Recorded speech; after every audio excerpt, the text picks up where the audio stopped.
Most people pass by fallen pine cones without ever considering what they could become.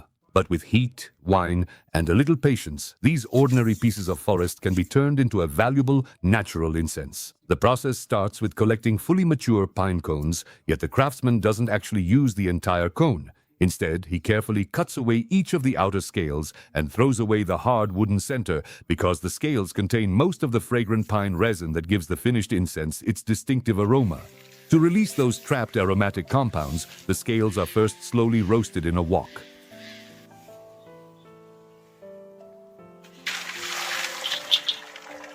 However, untreated pine produces a smoke that can be rather strong and somewhat harsh. So, to soften and improve the fragrance, the artisan follows an old preparation method, leaving the roasted scales to soak overnight in a mixture of yellow wine and clean spring water.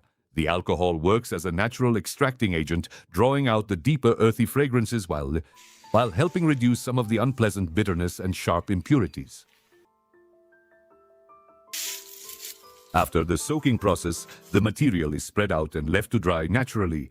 Once completely dry, the scales are crushed in a traditional stone mill until they become an extremely fine powder, but using only one botanical ingredient would produce a fairly simple scent. To give the incense more depth, the artisan adds lighter aromatic notes as well.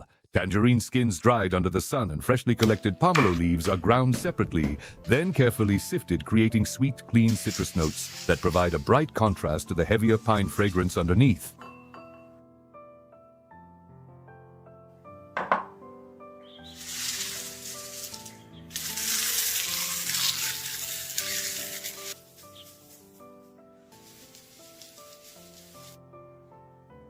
Now comes an important challenge.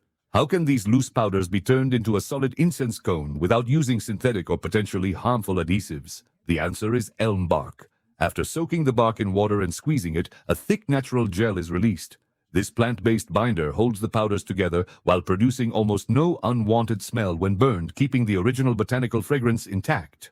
The mixture is kneaded until smooth, then shaped by hand and pressed into small cones using a simple mold. Before drying, the craftsman makes a tiny hole in the base of each cone. This isn't just decorative. The opening controls oxygen flow through the dense material, allowing the incense to burn slowly and evenly without suddenly going out. Traditionally, natural incense like this was used in tea ceremonies, meditation, and other quiet rituals. Its fragrance helped create a peaceful atmosphere and was traditionally used to purify the air. In the end, a simple pine cone becomes a carefully crafted aromatic product, showing how traditional knowledge and natural materials can be transformed through patience and skill. Please subscribe for the next video.